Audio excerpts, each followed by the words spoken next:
Louis.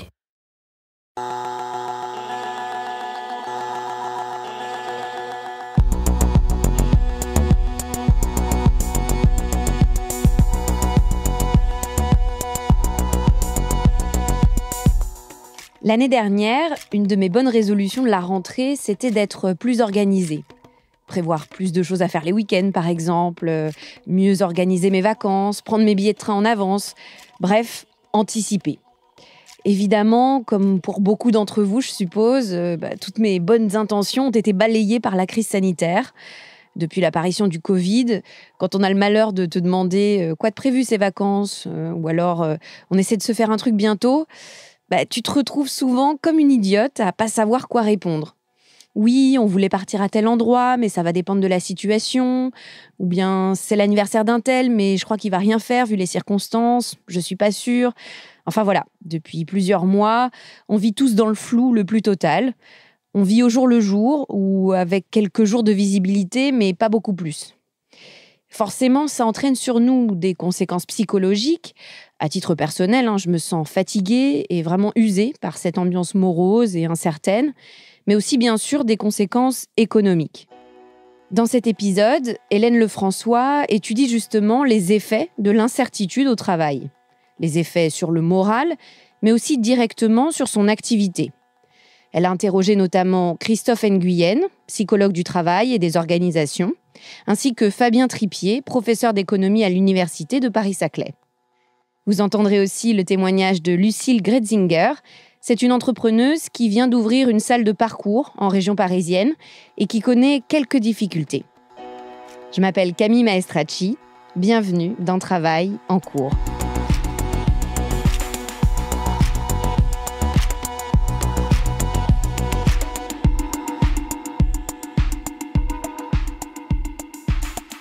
Depuis le début de la pandémie, j'entends un mot en boucle, l'incertitude. Ce terme revient partout, sur les plateaux télé, à la radio, et quand on discute avec nos proches aussi. Je ne sais pas vous, mais moi, à chaque fois qu'on me pose une question sur mes projets, j'ai l'impression de répondre « je ne sais pas » ou « on verra » ou « ça va dépendre du contexte sanitaire ». Alors c'est vrai, maintenant, on a un vaccin. Mais on ne sait pas exactement quand on pourra se faire vacciner, quand le couvre-feu sera levé, quand rouvriront les bars, les restaurants, les musées, les théâtres. Alors on attend, on ne sait pas. Au moment où j'écris ces lignes, il y a un exemple qui est particulièrement frappant. C'est la situation des professionnels de la montagne. Le gouvernement avait initialement envisagé de rouvrir les remontées mécaniques le 7 janvier. Nous sommes le 5 janvier et les stations de ski ne sont toujours pas fixées.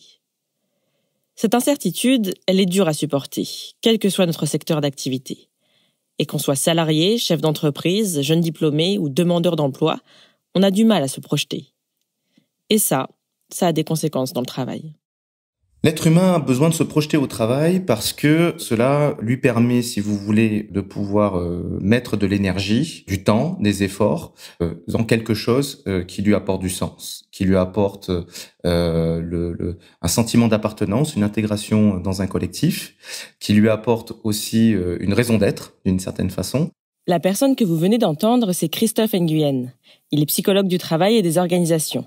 C'est aussi le cofondateur d'Empreinte Humaine, un cabinet spécialisé dans la prévention des risques psychosociaux et la qualité de vie au travail. Et d'après ce qu'il a pu observer au sein des entreprises qui l'accompagnent, l'incertitude est un facteur de risque psychosocial. Beaucoup de salariés nous disent qu'ils ont peur de ne pas pouvoir faire face psychologiquement au prochain temps. Donc on voit que c'est un stress chronique qui est présent, une anxiété qui est de plus en plus forte. Depuis le début de la pandémie, Empreinte Humaine publie des baromètres pour évaluer l'état psychologique des salariés français. Ce sont des enquêtes menées auprès d'un échantillon représentatif d'un peu plus de 2000 personnes. Selon leur premier baromètre, qui a été publié mi-avril 2020, 44% des salariés étaient en état de détresse psychologique 3 semaines après le début du premier confinement. Le dernier baromètre, qui a été fait entre le 2 et le 9 décembre 2020, indique qu'ils sont désormais 50% dans ce cas. À l'entrée du deuxième confinement, finalement, les taux de détresse psychologique étaient les plus hauts, même plus encore que ceux qu'on avait évalués lors du premier confinement. La situation, finalement, s'est aggravée parce que il y a cette durée, il y a aussi cette question, effectivement, d'incertitude qui pèse encore plus avec le temps. Il y a un effet cumulatif et on est assez inquiet sur l'état psychologique des salariés et des Français au sens large pour l'année prochaine, parce que dans la question de la santé psychologique, il y a une question de différer, si vous voulez. Il faut un certain temps pour que les troubles apparaissent. Il y en a déjà aujourd'hui qui ont touché peut-être les plus fragilisés par rapport à cette crise, les plus précaires, on va dire ça comme ça. Mais on voit que ça touche l'ensemble des sphères de la société.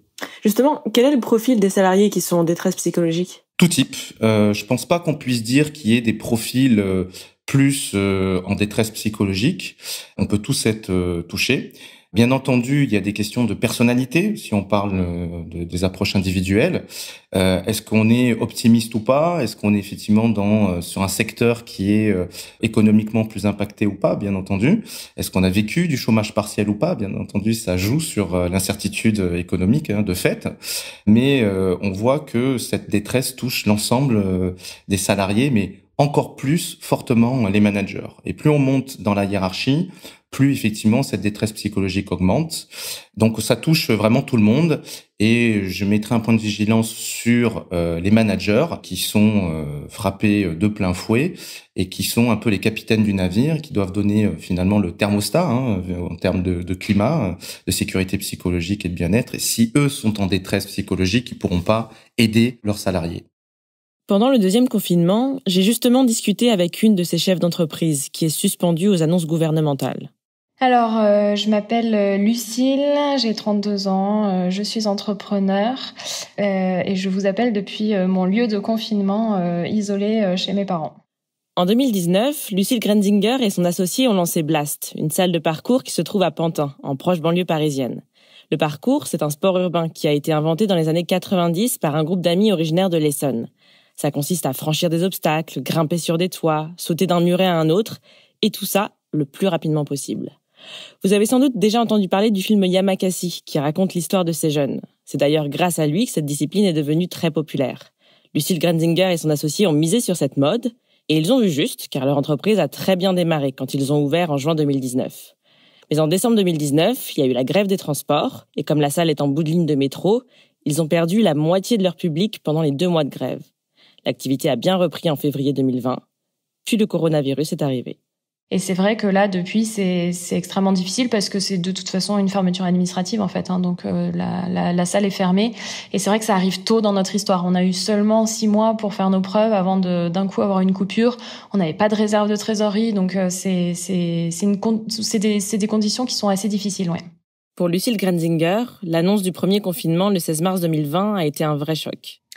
Psychologiquement, c'était vraiment difficile, en fait, parce que on est...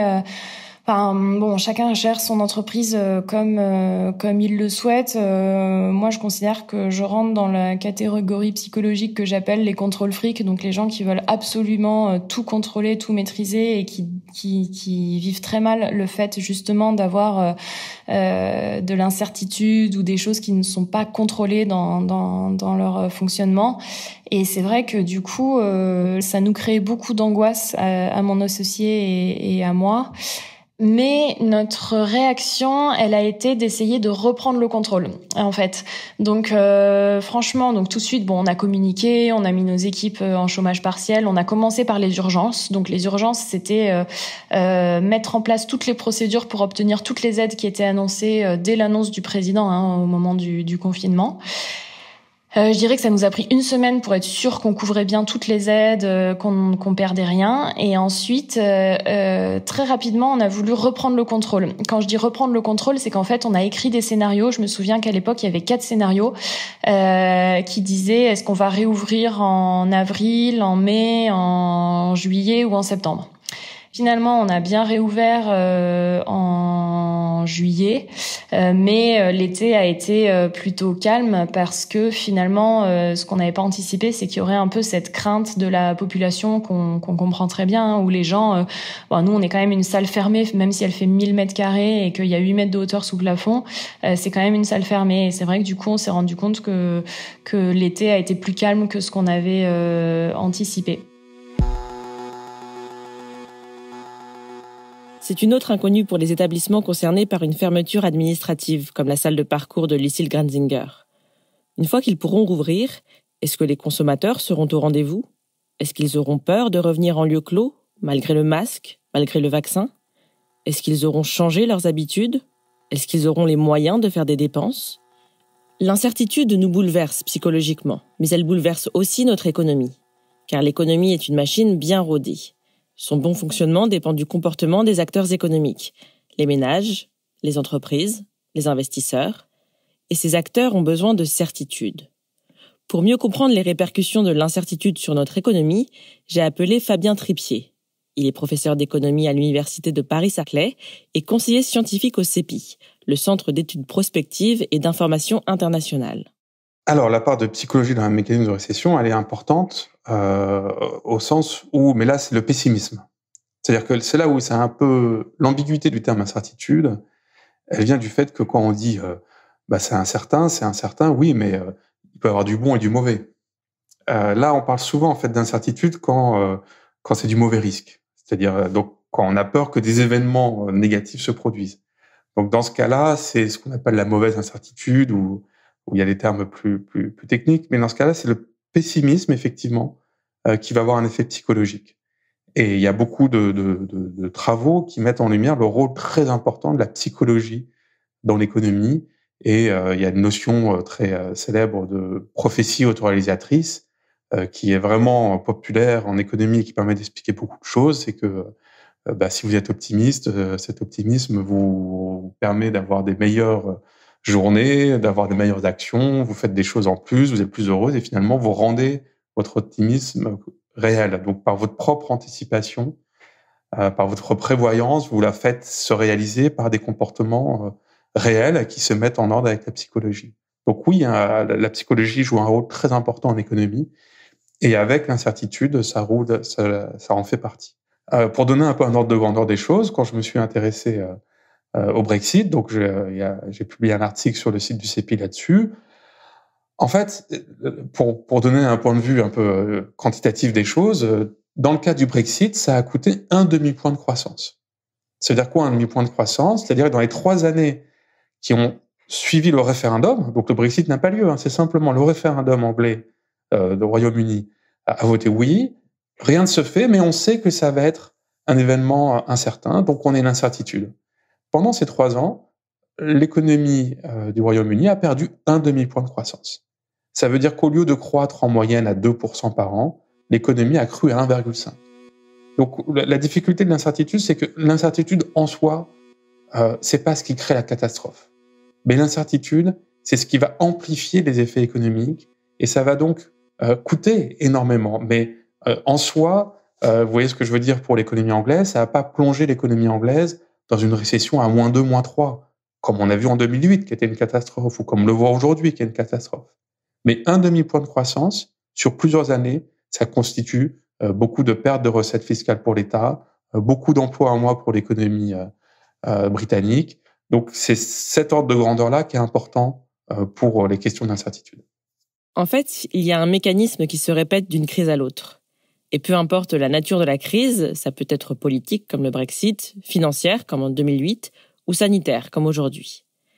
L'économie est une machine qui ralentit quand l'incertitude est trop forte. L'incertitude amène tous les acteurs finalement à ralentir leur activité pour différentes raisons. Quand le moment est incertain, c'est pas le moment où vous allez faire des dépenses, prendre des risques. Donc vous avez une forme de retenue, c'est ce qu'on appelle la stratégie d'attentisme. Une entreprise va attendre avant d'installer une nouvelle usine de production parce qu'elle va attendre de voir comment le marché s'installe. Mais aujourd'hui, un ménage qui exerce dans des professions en danger liées à la restauration, il va pas s'engager dans un projet immobilier qui est un projet risqué, parce que même pour un ménage, acquérir un bien immobilier, c'est risqué. Il faut avoir des revenus prévisibles et sûrs dans le futur. Donc ces acteurs-là vont mettre en place des stratégies d'attentisme, d'attente, qui vont retarder les dépenses d'investissement, les dépenses de production, et ça signifie pour les entreprises moins de demandes, et donc moins de production, et moins d'emplois, et moins d'embauches. Donc il y a cette incertitude qui va amplifier l'effet de la crise. Et le travail des politiques publiques, c'est d'essayer de limiter les conséquences de cette incertitude sur la crise pour ne pas amplifier les effets de la crise. Selon les estimations de la Banque de France, en 2020, les Français auraient épargné 130 milliards d'euros de plus qu'ils ne l'auraient fait s'il n'y avait pas eu de pandémie. Et en 2021, ce surplus d'épargne pourrait atteindre les 70 milliards d'euros. Pour résumer, En 2 ans, si ces estimations sont exactes, ça veut dire que 200 milliards d'euros qui auraient dû servir à la consommation vont rester sur des comptes en banque. Mais à l'heure actuelle, c'est encore un peu tôt pour tirer des conclusions. Cette augmentation du taux d'épargne, elle a forcément été le résultat du fait que l'économie était en confinement. On a bien vu là dans le dernier confinement, on ferme les magasins parce qu'on veut que les gens arrêtent de consommer pour arrêter de se contaminer. Donc c'est normal que le taux d'épargne augmente. La question, c'est est-ce que cette hausse du taux d'épargne va être contrebalancée par un surcroît de consommation le moment où les consommateurs vont pouvoir accéder à nouveau à la consommation, ou est-ce que les ménages vont maintenir une épargne très élevée en se disant, étant donné le contexte économique, je préfère aujourd'hui reporter mes acquisitions de logements, comme je l'ai déjà mentionné, reporter l'acquisition d'une automobile, c'est pas le moment de faire des travaux, on retarde les consommations parce qu'on ne sait pas si on va conserver sa source de revenus dans les mois qui viennent. Donc la question actuelle, c'est est-ce que cette très forte hausse du taux d'épargne qu'on a vue va se transformer en épargne de précaution, et à ce moment-là, ça signifie pour les entreprises moins de consommateurs, moins d'activités de production, ou est-ce qu'on va avoir une relance de la consommation qui va permettre d'accompagner une relance de l'économie, mais à nouveau, si le risque sanitaire est géré et qu'il n'y a plus de troisième vague. C'est toute la difficulté de cette crise. Son caractère exceptionnel complique l'anticipation et la prise de décision. Comme l'explique Fabien Tripier, les acteurs politiques n'ont pas de repères. Ce qui est vraiment important, c'est que le risque de départ, qui est un risque sanitaire, est quelque chose qui est très peu connu par les économistes et dont les effets sur l'économie sont peu connus. Alors que la crise de 2008-2009 était une crise dont l'origine était financière, avec des problèmes de banques qui étaient en situation de faillite et des problèmes d'État qui étaient en situation de faillite. Et ces risques financiers sont beaucoup mieux connus par les économistes parce qu'ils sont beaucoup plus fréquents dans l'histoire économique et surtout dans la période récente. On a des observations de ces crises bancaires et de financement des États dans les années 80, 90, et on peut comprendre quels vont être les effets et quelles sont les bonnes politiques à prendre pour diminuer les effets de ces crises bancaires et financières. Alors que la crise actuelle de la Covid est une crise d'origine sanitaire qui est beaucoup plus neuve dans l'histoire économique récente, et c'est ça qui a créé une forte incertitude dans ses conséquences sur l'économie et dans la question de comment traiter économiquement ce risque nouveau, risque sanitaire. Si on essaie de regarder un petit peu plus vers le futur, quelles politiques économiques pourraient endiguer le cercle vicieux de l'épargne, de la frilosité des entreprises et rassurer les ménages, les entreprises, les investisseurs? Il y a un premier volet qui va être de maintenir forcément les politiques macroéconomiques.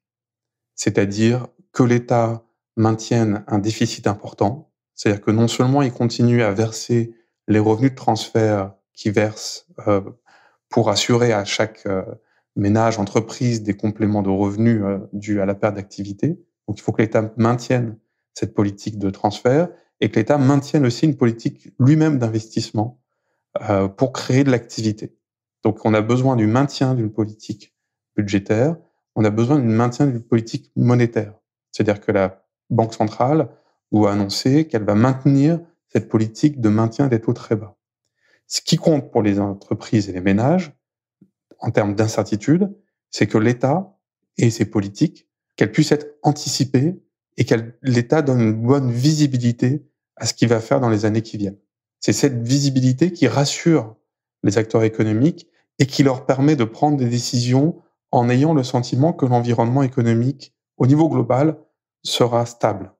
Ensuite, au niveau de leur propre secteur, les aléas peuvent arriver, les risques peuvent se matérialiser, plein de choses. Mais le travail de l'État, c'est d'abord d'assurer une stabilité et que ces politiques soient lisibles et puissent être anticipées par les acteurs économiques.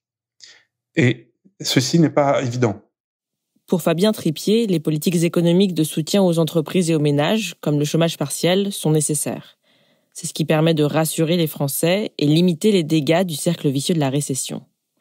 En attendant, beaucoup d'entreprises se concentrent sur le court terme. Elles font de la gestion de crise et ont mis entre parenthèses leurs projets d'embauche et de développement. C'est le cas de Blast, qui devait signer des contrats avec des nouveaux bailleurs pour ouvrir 3 nouvelles salles. Ce projet est suspendu jusqu'à nouvel ordre, mais Lucille Grenzinger s'est adaptée et elle a complètement changé sa manière de gérer son entreprise et son stress par rapport au début de la crise. La réaction au deuxième confinement, c'est comme si on acceptait l'incertitude et en fait, on accepte qu'on n'a aucun contrôle sur la situation. On est allé beaucoup plus vite dans l'activation des aides parce que on l'a déjà fait une fois, donc là cette fois-ci en 2 jours c'était plié. Et en fait, on a vraiment une réaction, mon associé et moi. Alors je dirais pas qu'il y a zéro angoisse, hein. De temps en temps, on a une vague d'angoisse parce qu'on voit très bien que l'année 2021 va être extrêmement difficile à passer. En fait, c'est le mur de la dette qui arrive, hein. Donc on a cette angoisse du mur de la dette. En revanche, dans nos actions, on sait que ça sert à rien de batailler. En fait, faut accepter de laisser couler la situation. En fait, il y a rien qu'on puisse faire. On n'a aucune prise et cette fois-ci, on l'a beaucoup plus accepté. Donc là, typiquement, lors du second confinement, on surveille notre trésorerie évidemment, mais on fait pas de scénario de sortie de crise. On fait pas de scénario de futur chiffre d'affaires. En fait, on attend juste quoi. On laisse venir. On surveille notre trésorerie. On s'assure qu'on active bien toutes les aides et c'est tout ce qu'on fait. Blast, je considère que je l'ai mis en sous-marin, en hibernation en fait. Le thème qu'on utilise avec mon associé, c'est de dire que là on est en hibernation jusqu'en juin de l'année 2021. Je crois que le plus gros apprentissage et personnel et business, c'est apprendre à vivre avec cette incertitude et surtout ne rien lâcher en fait, faire preuve de résilience jusqu'au bout en fait. Ce mot résilience, on l'entend aussi beaucoup en cette période de crise. C'est un concept anglo-saxon qui a été popularisé en France par le psychiatre et neurologue Boris Cyrulnik. Il revient souvent dans le discours entrepreneurial, mais aussi dans la rhétorique d'Emmanuel Macron.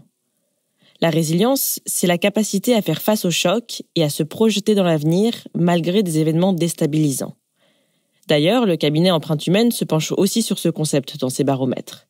D'après sa dernière étude, 61% des salariés feraient preuve de résilience. Et encore une fois, ce sont surtout les managers et les chefs d'entreprise qui sont les plus concernés. C'est ce qu'explique Christophe Nguyen. La résilience, si vous voulez, c'est cette capacité de rebond, à encaisser un choc, à s'adapter et à pouvoir finalement rebondir et prendre en compte ce qui s'est passé par rapport à ce choc pour mieux s'adapter. Et c'est ça la résilience. La résilience, c'est pas juste faire face, lutter constamment, savoir endurer, etc. C'est aussi savoir être souple et faire preuve d'adaptation. Et ce qu'on voit, c'est que il y a effectivement des managers qui sont plus résilients que les collaborateurs. Alors ça peut paraître paradoxal, effectivement, parce qu'ils sont plus en détresse psychologique que les autres, les managers, comme on l'a dit tout à l'heure. Mais pour qu'il y ait résilience, finalement, il faut qu'il y ait choc. Donc c'est un processus. Encore une fois, c'est pas juste un état. Je nais pas résilient ou je meurs pas résilient. Quoi. Il y a quelque chose qui se passe entre ces deux périodes. Et donc c'est la question de ce choc. Et pour qu'il y ait résilience, il faut qu'il y ait détresse. Donc pour faire simple, il faut être au bord du trou ou au fond du trou pour pouvoir rebondir. C'est-à-dire que la prise de conscience que finalement on se révèle à soi plus fort et plus endurant que ce qu'on aurait pu le penser, c'est aussi une forme de résilience. C'est-à-dire que on se rend compte qu'on a des capacités et qu'on a éprouvé des choses qui nous font dire que on a des nouvelles certitudes. Donc la résilience finalement crée de la certitude. Et je l'entends beaucoup chez les managers, je l'entends beaucoup chez les dirigeants d'entreprise. Et heureusement que j'espère que les dirigeants arrivent à créer cet optimisme. Et qu'ils arrivent à le montrer, il faut aussi que les collaborateurs le vivent.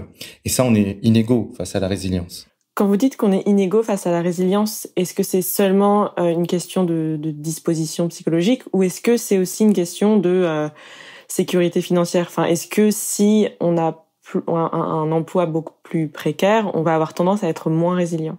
Non, je dirais pas ça parce que si on voit par exemple dans le monde les pays qui vivent le plus de précarité, de difficultés financières et qui ont des taux de mortalité, une espérance de vie plus courte que la nôtre, ils sont par définition plus résilients que dans les pays plus développés. Vous voyez, ils ont une autre psychologie en tant que telle. Je pense qu'il y a une variable culturelle aussi qui est très importante et que il y a des pays qui sont plus résilients que d'autres du fait de leur psychologie culturelle. Tout comme pour la résilience, on est inégaux face à l'incertitude. Et c'est aussi une question de culture. C'est en tout cas ce qu'a démontré le psychologue néerlandais Gerard Hendrik Hofstede, qui a publié des travaux sur le management interculturel. Il montre que les pays acceptent plus ou moins bien l'imprévu et l'inconnu. Et il utilise un indice d'évitement de l'incertitude pour les classer et les comparer. Selon lui, dans les pays qui tolèrent moins bien l'incertitude, comme dans les pays latins, les individus craignent des changements brutaux et les imprévus les angoissent. À l'inverse, dans les pays qui tolèrent mieux l'incertitude, comme dans les pays scandinaves, les individus considèrent que les imprévus font partie de la vie et l'inconnu leur fait moins peur. Cette spécificité culturelle a des conséquences sur leur réaction face à des situations incertaines, mais aussi sur leur choix de vie. Par exemple, dans les pays où l'incertitude est redoutée, les individus ont tendance à s'accrocher à leur travail, parce que le changement crée de l'incertitude. Et à l'inverse, dans les pays où l'incertitude est mieux tolérée, les individus vont moins hésiter à changer de travail. Bien sûr, face à l'incertitude, d'autres facteurs entrent en compte, comme la sécurité financière et le soutien de l'entourage. Et surtout, faire preuve de résilience, ça ne doit pas non plus devenir une injonction. Pour le moment, ce qu'il est important de faire, quand on sent qu'on en a le besoin, c'est de se faire accompagner psychologiquement. Et puis patienter, en attendant que le brouillard se lève. Vous venez d'écouter Travail en cours. Si vous voulez nous raconter une histoire à propos de votre travail, vous pouvez nous écrire à hello@louismedia.com. Cet épisode a été fait par Hélène Lefrançois, Louise Emerlet est chargée de production, Cyril Marchand était au montage et à la réalisation, la musique est de Jean Thévenin et le mix a été fait par Olivier Baudin. Marion Girard est responsable de production et Maureen Wilson, responsable éditoriale. Mélissa Bounois est à la direction des productions et Charlotte Pudlowski à la direction éditoriale. Vous pouvez nous retrouver là où vous avez l'habitude d'écouter vos podcasts, Deezer, iTunes, Spotify, SoundCloud. Vous pouvez aussi nous laisser des commentaires et des étoiles. Et si l'épisode vous a plu, n'hésitez pas à en parler autour de vous. Et si vous aimez ce podcast, découvrez les autres podcasts de Louis, Émotion, le Book Club, Fracas, Passage. À bientôt!